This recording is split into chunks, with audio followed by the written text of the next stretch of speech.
We are on to week 2 of the fantasy football season. I'm going to give you 5 players I'm making sure I get into my lineups this week. We're going to start out with Dylan Sampson of the Cleveland Browns. We're coming out of the gates hot here. Browns could not really run the ball in week 1. I'll give you that. But Dylan Sampson still put up 17.3 PPR points, thanks in large part to catching all 8 of his targets from Joe Flacco, turned those into 64 yards. When you dig a little bit deeper in terms of snaps, yeah, Jerome Ford was still the lead back, but he outsnapped Sampson only 41-33. Sampson ended up out-carrying Jerome Ford in that game 12-6. If you ran out, you grab Dylan Sampson on waivers. You don't have to start him. Chances are you have some other options. Luckily, we didn't really have any big running back injuries in week 1.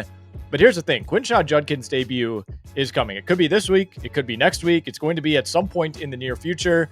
Now, even if he's out there this week, I think he's likely to be introduced pretty gradually, but eventually, given the investment in Judkins, given everything that's gone on, they want him to have a major role in this backfield. And at the very least, worst case scenario, it's a 3-headed monster. It's bad for Ford. It's bad for Sampson. It's bad for Judkins. But if I have Dylan Sampson, especially if I grabbed him off of the waiver wire, I want to see the immediate returns because I'm not sure those returns are going to be there later in the season.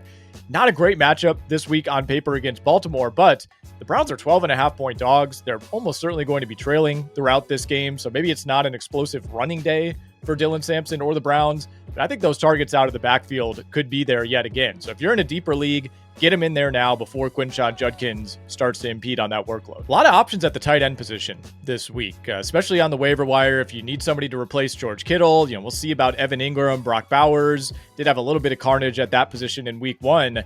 But luckily you have options. And one of those options to me is Brenton Strange of the Jacksonville Jaguars. Led the Jags in receiving in last week's win over the Carolina Panthers. Not a crazy high bar to clear, to be honest, but brought in 4 catches for 59 yards. Did happen to be off the field when Trevor Lawrence found the Jags' backup tight end for a touchdown in the first half. We'll just chalk that one up to bad luck. But he gets another good matchup this week, does Brenton Strange. Bengals defense horrendous against the tight end position last season. Even week 1 against Cleveland, David Njoku, Harold Fannin combined for 10 catches and 100 yards on 15 targets. Jacksonville's not going to be able to rely quite as heavily on the run this week. I think they can move the ball on the ground on that Cincy defense, but they're going to have to score with the Cincinnati Bengals, who I think are having a big day offensively. So I expect more volume from Trevor Lawrence, more volume for Brenton Strange. And look, if you can't get your hands on Brenton Strange, I like Hunter Henry as well. Friendly matchup for him against Miami. Nobody looked worse than the Miami Dolphins last week. He was targeted 8 times, finished with 4 catches, 66 yards. So don't panic if you're a George Kittle manager. You got some options. All right, next on our list, we're going to a wide receiver. I love Jakobi Meyers. We are back up. Amari Cooper retired before week 1. Meyers has apparently backed off of his trade demand that came out of nowhere. And most importantly, Geno Smith slinging the pigskin in week 1 against New England.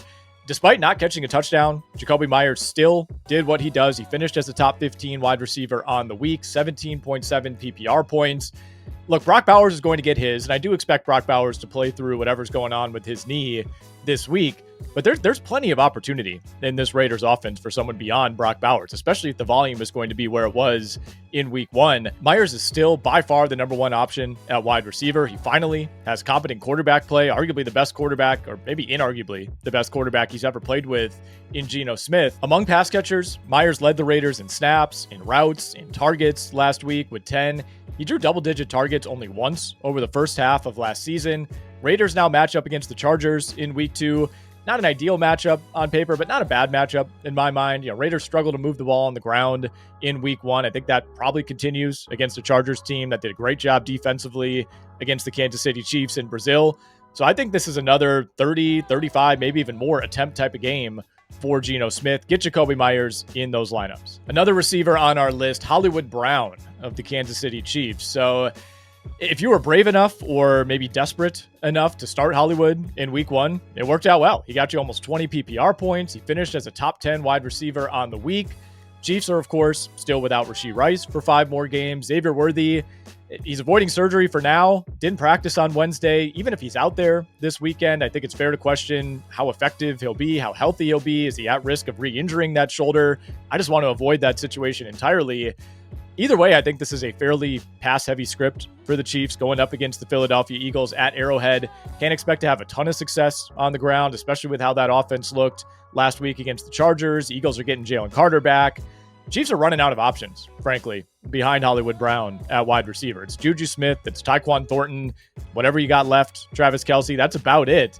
You don't necessarily want to be relying on Hollywood Brown 2 weeks into the season, but that's where we're at right now if you're the Kansas City Chiefs. Is he going to see 15-plus targets again this week? Probably not, but he is in starting consideration for me, and I'm throwing him out there in 3 wide receiver leagues. Last, but certainly not least, we got to get a Jacksonville Jaguar on the list, Travis Etienne. There were some questions as to whether or not you would start Etienne heading into week 1, and hopefully you did, because he ended up being one of the biggest booms at the running back position thus far. But it's now all systems go for Etienne in Jacksonville. Tank Bigsby, now a member of the Philadelphia Eagles, and even with Tank Bigsby on the roster, active on the field last week against Carolina, it was clear from the jump. Travis Etienne is the guy right now for Liam Cohen. He far outpaced Bigsby, Bashal Tutin, LaQuint Allen in snaps and carries, had the long run in the second half to basically ice the game away for Jacksonville. Now, I think Allen and Tutin will still be involved to some degree. It's not just going to be a one-back system, but it was a great sign that Etienne was the early down guy, as well as the primary short yardage back, and he was in the true... Now, I expect LaQuint Allen and Bashal Tutin to hold their roles behind Travis Etienne, but to me, it was a really encouraging sign that Etienne was the early down guy, he was the short yardage guy, he was in on the 2-minute drill. You look at the matchup this week against Cincinnati, did well to stuff the run against Cleveland in week 1, but I still think we have to treat this as a plus matchup, given what we know about this Cincinnati defense, given how it looked all of last season. And going forward, the schedule really picks up in terms of the opposing defenses. So I look at this as maybe the best spot in the next month or two for Travis Etienne. Make sure you capitalize, get him in your lineups.